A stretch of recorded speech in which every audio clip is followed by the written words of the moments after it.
San bhfuil fada nigheanan gan Mairead Anna Mairead Anna.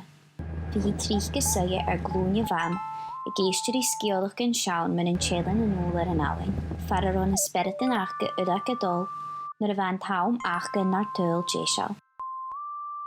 Char Mairead Anna riamh na unair. Gus a roi.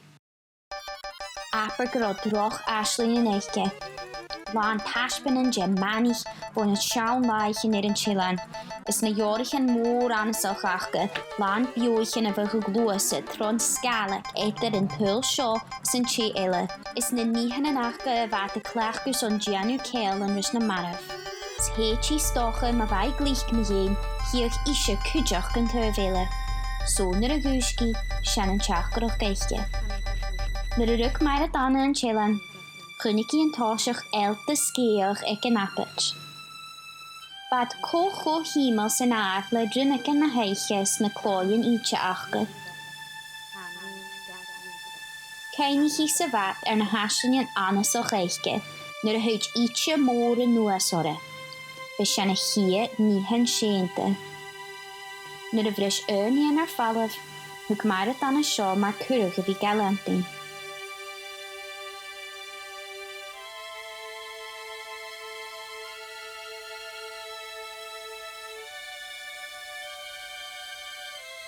Bhí fhèin cleachtar I fós an tí na scéal os a hiún, nar a chunigí óhall a dul suas na cnoich.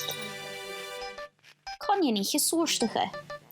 Ga naam conionich maar na nuine ag an taic a taobh ann. Bhí cleochgan glensach a dorsta van a clúas an achcha, is solas réaltach ga tráiricha.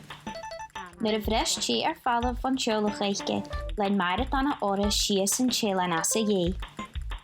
Stampa conionach beice a chos, an a ruam látir, is luidhne far a chluas an píist an cleoch éiche, an darna níhan sénta.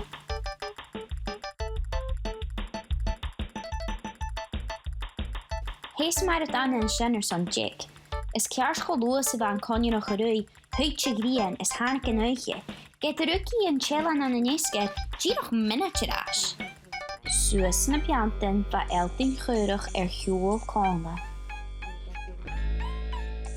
Hánig tí caran máil sias is va fisig Mairead Anna, a bhain a brútar an éice cearst, gur a níhan sénta na dheirich a bheice mú áhuich. Is de a bhí leinting go luidach son gríseach, chra a chuirach is lua na lua sé riamh, is huit clach or trisera, ba trúd níhan sénta ag Mairead Anna. Chunig I suas go hard an teanamant taibhseil is ruí.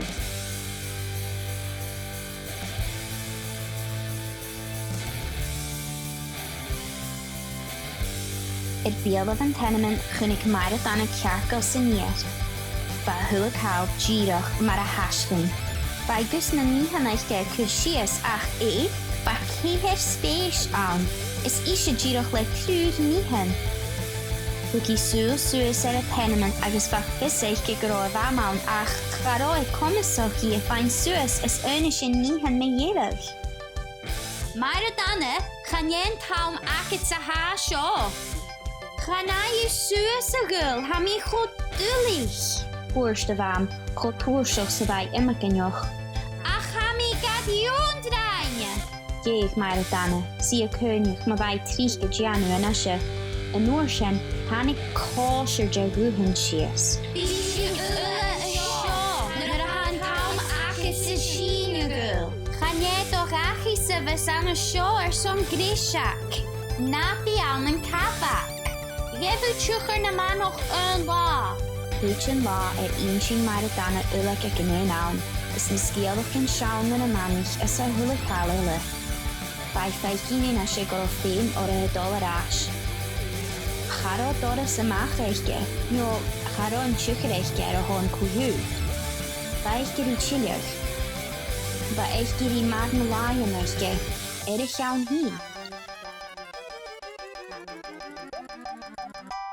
Gúisc Mairead Anna ag a taibh, gun is cemar a thuair I dhearchaí. Ní seo a chúis rí mo bharan, chúisteoiridh héin.